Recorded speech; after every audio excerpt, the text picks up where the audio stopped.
ये बजट 100 साल की भयंकर आपदा के 100 साल की विकास का नया विश्वास लेकर आया है।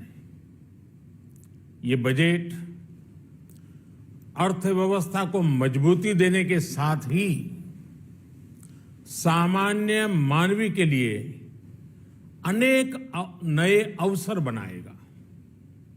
ये बजट मोर इंफ्रास्ट्रक्चर, मोर इन्वेस्टमेंट, मोर ग्रोथ और मोर जॉब्स की नई संभावनाओं से भरा हुआ है। और एक नया क्षेत्र और खुला है और वो है ग्रीन जॉब्स का। ये बजट तत्कालीन आवश्यकताओं का भी समाधान करता है और देश के युवाओं के उज्जवल भविष्य को भी सुनिश्चित करता है। ये पिछले कुछ घंटों से देख रहा हूं जिस प्रकार से इस बजट का हर क्षेत्र में स्वागत हुआ है। सामान्य मानवी की जो सकारात्मक प्रतिक्रिया आई है उसने जनता जनार्दन की सेवा का हमारा उत्साह अनेक गुना बढ़ा दिया है। जीवन के हर क्षेत्र में आधुनिकता आए, टेक्नोलॉजी आए, जैसे किसान ड्रोन हो, वंदे भारत ट्रेन हो, डिजिटल करेंसी हो, बैंकिंग के क्षेत्र में डिजिटल यूनिट्स हो, 5G सर्विसेज का रोल आउट हो, नेशनल हेल्थ के लिए डिजिटल इकोसिस्टम हो। इनका लाभ हमारे युवा, हमारे मध्यम वर्ग, गरीब, दलित, पिछड़े, ये सभी वर्गों को मिलेगा। इस बजट का एक महत्वपूर्ण पहलू है गरीब का कल्याण।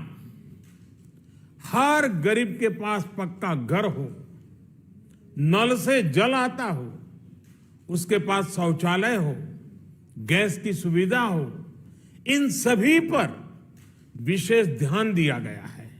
इसके साथ ही आधुनिक इंटरनेट कनेक्टिविटी पर भी उतना ही जोर है। जो भारत के पहाड़ी क्षेत्र हैं, हिमालय का पूरा पट्टा, जहां जीवन आसान बने, वहां से पलायन ना हो, इसे ध्यान में रखते हुए भी नई घोषणा की गई है।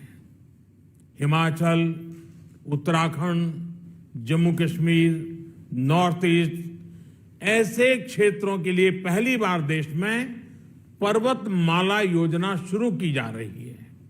ये योजना पहाड़ों पर ट्रांसपोर्टेशन और कनेक्टिविटी की आधुनिक व्यवस्था का निर्माण करेगी और इससे हमारे देश के जो सीमावर्ती गांव है, बॉर्डर के गांव है, जिसका वाइब्रेंट होना जरूरी है, जो देश की सिक्योरिटी के लिए भी आवश्यकता है, उसको भी बहुत बड़ी ताकत मिलेगी।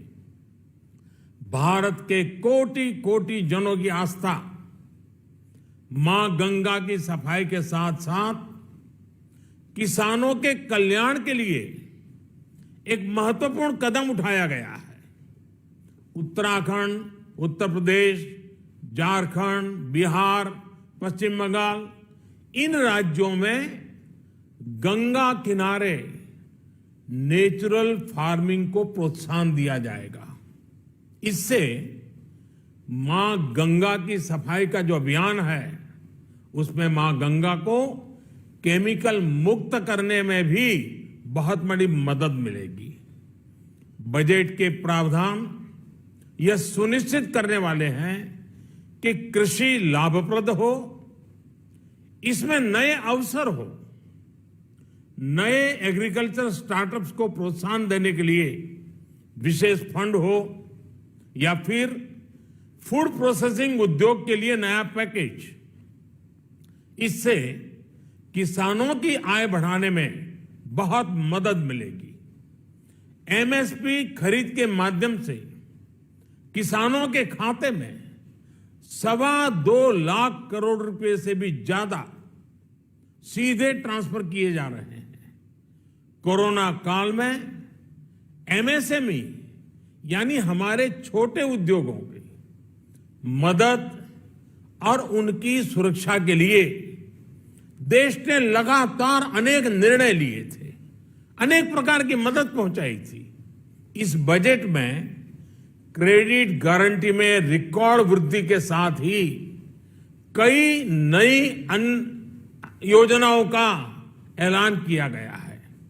डिफेंस के कैपिटल बजट का 68% डोमेस्टिक इंडस्ट्री को रिजर्व करने का भी बड़ा लाभ भारत के एमएसएमई सेक्टर को मिलेगा। ये आत्मनिर्भरता की तरफ बहुत बड़ा मजबूत कदम है। 7.5 लाख करोड़ रुपए के पब्लिक इन्वेस्टमेंट से अर्थव्यवस्था को नई गति के साथ ही छोटे और अन्य उद्योगों के लिए नए अवसर भी बनेंगे।